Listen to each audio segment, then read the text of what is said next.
Exercise is a really interesting topic, isn't it? Do you want to be fit? Do you want to be strong? Do you want to have a stack of energy? Do you want to stay young and strong for long with a stack of energy? And how else do you do that if you're not fit and strong? And how do you get fit and strong? Obviously, you need to do some exercise. It's the only way. There's no pill, powder, or potion that's going to get us fit and strong. So here's an interesting question. If this is your goal, and I don't know what your goal is, but whatever your goal is, and we've all got different ones, I get that. But we all want to achieve something to do with our physical body and our mental health. So wherever you are now, what's the result that you want? So I've decided this is what I want. There's going to be a result. What do you want that result to look like? How healthy do you want to be? How strong do you want to be? How fit do you want to be? How fast do you want to be? How much energy do you want to have? What do you want to look like? What do you want to feel like? How mentally and physically tough and strong do you want to be? I think they're awesome questions. So wherever you are now, if you haven't got this result now, there's something in between that has to make that happen. And as an exercise professional, or if you go to see an exercise professional, isn't the role of that person to make sure that wherever you are now, you achieve your goal? So the exercise professional gives you the process of going from, I'm not as healthy, fit and strong as I'd like to be, to achieving the goal, which is I am as healthy, fit and strong, fast, feel fantastic, have achieved all of the things that I want to. So the process. Now this is a really important question and a very personal one. That process in between, do you want it to be long, slow and boring with the risk of injuring you and wasting your time? Or do you want that process to be short, fast, effective, most importantly safe, because if it's breaking your joints, if it's a dangerous exercise, if it's unsafe, if it's a high risk exercise, then you'll never achieve your goal, because if you're injured, you can't even do the process. So if you are looking for somebody to help you to go from here to, I've got a stack of energy, I feel fantastic, I'm healthy, fit and strong, I'm going to stay that way for the rest of my life. And just as an interesting side note there, why is it that a lot of people focus on, and something I can never understand, this short-term goal? I want to lose weight for my wedding, my family reunion, my holiday, or I want to get into shape for a competition, or I want to achieve a goal for a sporting event. I want to win a gold medal in a world championship. And that's a short-term goal, and I love that people have those. But at the end of that process, don't you want to stay fit and strong and healthy for the rest of your life? So if you look gorgeous on your wedding day, wouldn't you also want to look gorgeous on your 20th, 30th, 40th wedding anniversary? If you are going to achieve a gold medal at a world championship, wouldn't it be awesome to achieve more than one? To be a winner, to be a champion for all of your life. So rather than just this short-term process of I want to lose weight, get fit, get strong, look a certain way for a certain event, what if the exercise program that we chose, the process to go from here to here, wasn't just a short-term thing, it was a healthy, fit, strong, energetic, look amazing, feel fantastic for the rest of my life. And that's my driving force every day. So now I'm coming at you from a very personal point of view, because I am bombarded every day, like you are, on social media, in magazines, from people's personal opinions on what this process should look like. There's a lot of exercise programs out there. There's a lot of exercises to choose from. And one of my ways of analysing whether or not it's a safe, effective, fast exercise program that's going to give people results is exactly those words. Is it safe? Is it quick? Is it going to happen for the person quickly? And there's two parts to quick.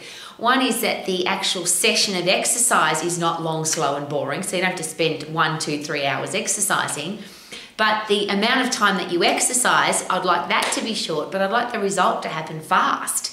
If I have to wait 6 months, 12 months, 18 months to get the result that I want, is it possible that some people are going to drop out or not even start?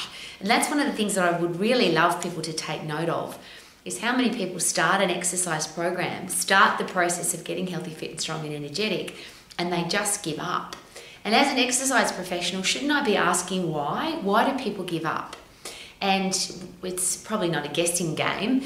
People will share with you, I ran out of time, I ran out of money, I got bored, I got injured, it just didn't work for me.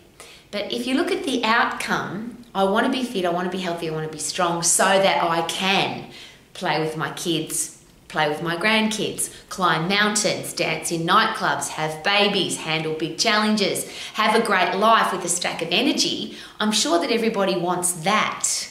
So as an exercise professional, isn't it my responsibility to make sure that the process is safe, it works, it's effective, and it's fast. Both it's a quick workout, plus the result comes really quickly so that people don't drop out. So when it comes to analysing exercise then, why is it that we spend so much time on the actual exercise? What the exercise is, the reps, the sets, the numbers of days a week, the variations of the exercise. And that seems to be what the whole fitness fad fashion process seems to be all about. What's the latest new exercise, and what's the latest number of reps we should be doing, and what's the latest number of, or the most unusual exercise we can come up with. Why do we do that? Shouldn't we be going back to basics, which is what is the safest exercise? And that's obviously the most important, because if it's unsafe, I'm going to get injured and I won't be able to exercise. What's the shortest way I can do this? Not the longest. What's the quickest, most effective way I can get the result for my client, for myself, for my athlete, so that they actually want to stick to the program? So is it safe, and is it short? Is it quick? And then shouldn't we be looking at movement patterns and how the human body works rather than an exercise? So this is an exercise for your legs. Is it?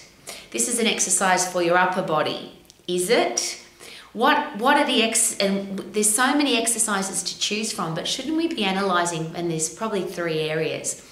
First of all, what's happening at each of the joints that are being moved? Because if a joint gets injured, I can't do anything. So I always ask, please put your goggles on, your X-ray goggles literally, and have a deep down look at what's happening at the joint. Because we have some joints that are very prone to injury: shoulders, lower backs, knees, hips, elbows. And if I have an injured joint, then I can't do anything, particularly if I've got a lower back injury, then I just can't do anything. If I've got sore shoulders, sore elbows, sore hands, it's very difficult then even to do leg exercises because I can't pick anything up because my upper body's broken. So with your X-ray goggles on, would it be a really good idea to say, okay, this is the joint. What's happening at the joint? And if I've got compression forces and traction forces, that's what the body's designed to do. They're nice and safe. I can press through a joint and I can pull through a joint, and I'm not going to get injured by doing that unless it's an overuse injury, which is just doing something too many times. But that's why I always go back to, is it quick? Because if I'm doing something that's really short, much less likely to get an overuse injury because I'm not doing it for very long. I'm not asking somebody to pound their joints over and over for half an hour, 45 minutes, an hour, 2 hours, 3 hours. We're just doing it really short. So if it's a compression force, and I always use the example, if I put 2 pieces of wood together and press really hard, compress them, nothing's going to happen to the wood. It's going to stay in one piece. If I pull the wood apart, it's obviously not going to affect the wood. But if I put a piece of sandpaper, or even just 2 pieces of wood together, but particularly with sandpaper in between, and I start rubbing that, now I'm going to wear the wood away. Now it might take a long time because it might be really hard wood, but I'm going to wear that wood away. And that's what shearing forces do to a joint. Shearing means I'm rubbing the joint this way, and I might be rubbing it this way, and I might be loading it and rubbing it, and loading it and rubbing it with speed and momentum, which means the faster I do that, the quicker I'm going to wear the joint away. So if I'm looking at the process, the person is here, they want to get to here, and the process is I've got to give them movement patterns rather than exercises. I've got to work the human body. Which part of the body do I want to use? Wouldn't the answer be all of it? What if I want to have a fast metabolism, if I want to have a strong brain, if I want to have an endocrine hormonal system that works effectively, if I want my digestive system to work effectively, if I want all of my muscles and bones to be strong? And that's a great question. Why would I want some of them and not others? Just because I'm a runner doesn't mean I don't need to have good posture, and with running, very important to have good posture. So I want to have strong muscles and bones in my upper body, not just in my legs.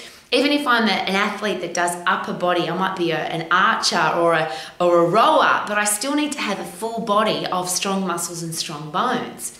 So every part of my body needs to be strong. Every part of my body needs to be fit, because my cardiovascular and respiratory system make sure that I've got circulation and blood flow to the muscles. So the process of going from here to here, number one, it's got to be safe. Number two, please could it be short and quick so that we get the process is short and the result happens quickly so people stick to it.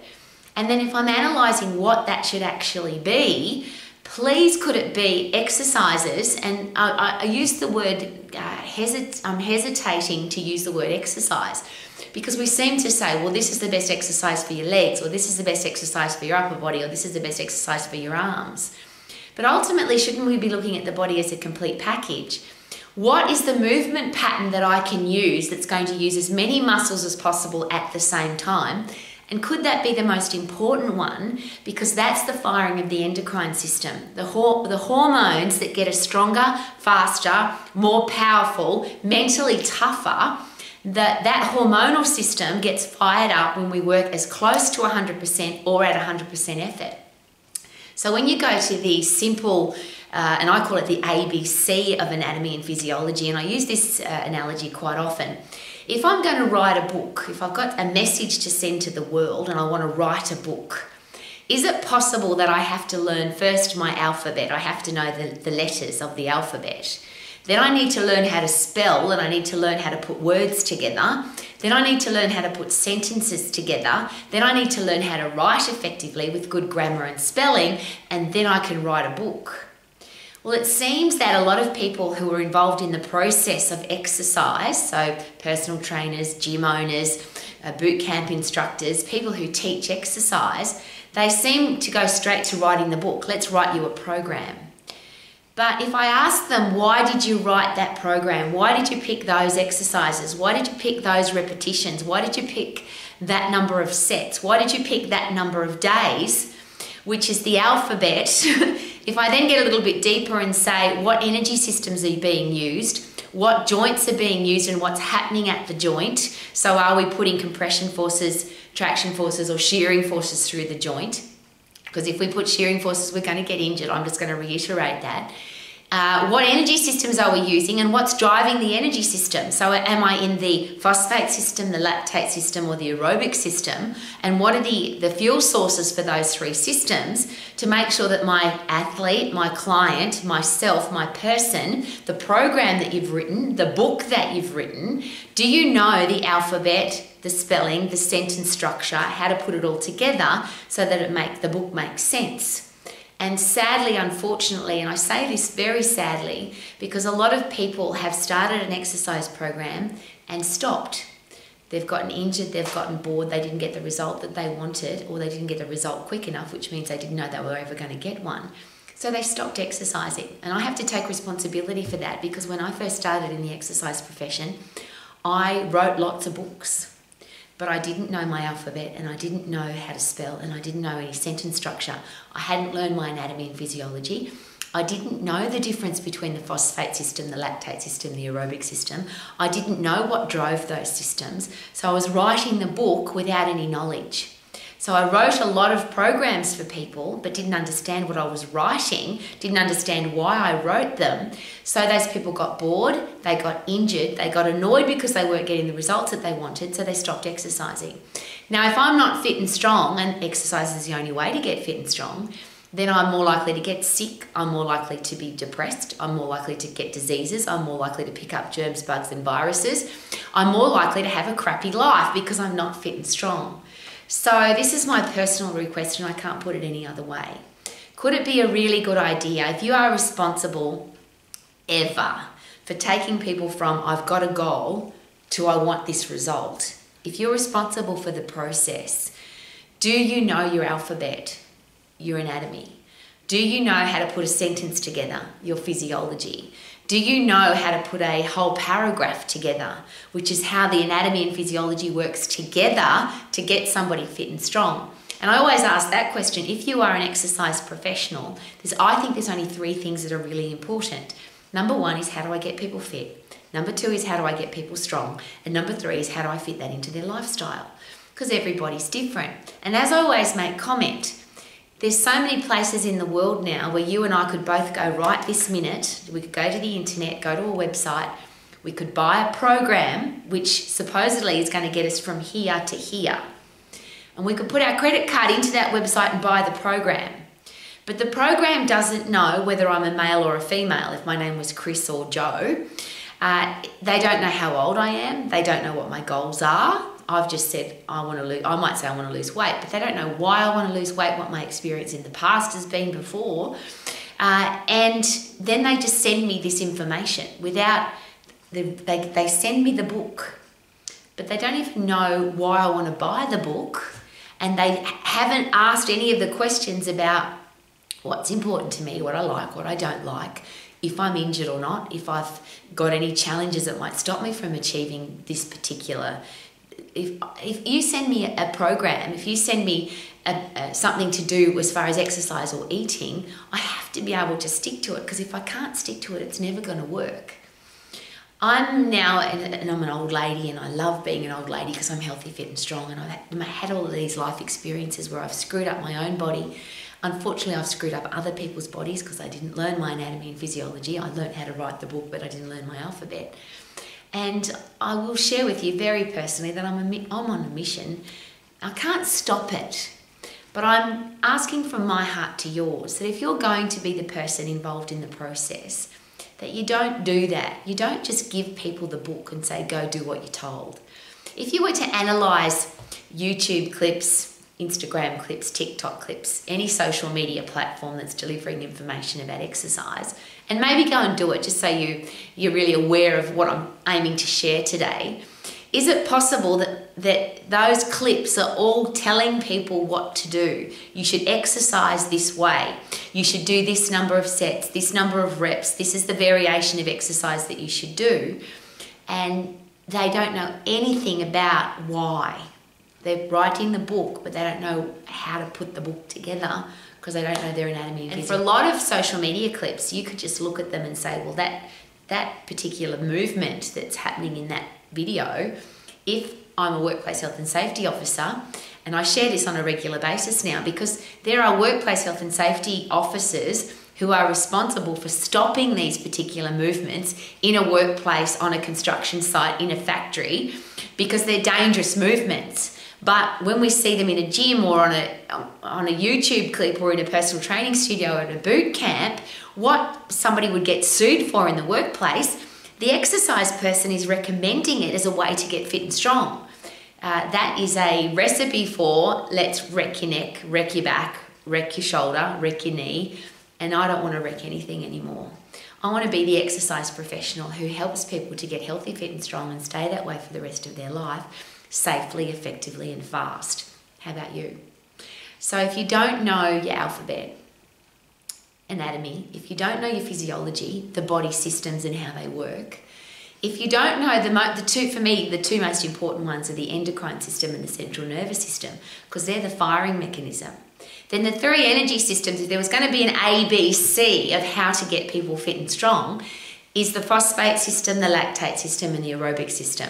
They are what drives the body, and the energy that for the phosphate system is different, the energy for the lactate system is different, the energy for the aerobic system, and they all produce very different results. The one that I love, of course, is the phosphate system because it's the only one that's at 100% effort. It's the fight and flight system. It's the one to keep us alive. That's why I call it the stay alive system. I always ask, if you're going to do anything, why would you do it at less than 100% effort? The phosphate system is the only one that requires you to put in 100% effort. And the beautiful joy for me about the phosphate system is it's only 10 seconds. So if I can get my client, my athlete, myself really fit and strong, and I only have to put in bursts of 10 seconds at 100% effort, and I don't go again until I recover, because that's how the phosphate system works. But I wouldn't know that if I didn't know my anatomy and physiology. Wouldn't it be exciting as an exercise professional to be able to share with people, I'm going to get you fit and strong really fast. The exercise session's going to be fast. The result's going to be fast. It's going to be really safe, and it's going to be effective because you're going to achieve the goal that you want to achieve.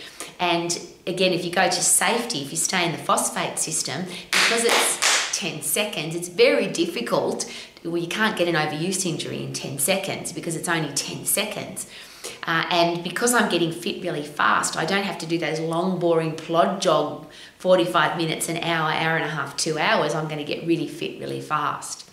So I'll ask again very personally, if you've got people in your life who have a goal and they want to get a certain result and you're responsible for the process in between, could we please focus on safe so they can do it, fast so they get a result really fast and they don't get bored, and effective, it actually works. And if we stick to that process, is it possible that people will want to get fit and strong and stay that way for the rest of their life? And imagine a world where everybody was really fit and really strong mentally and physically.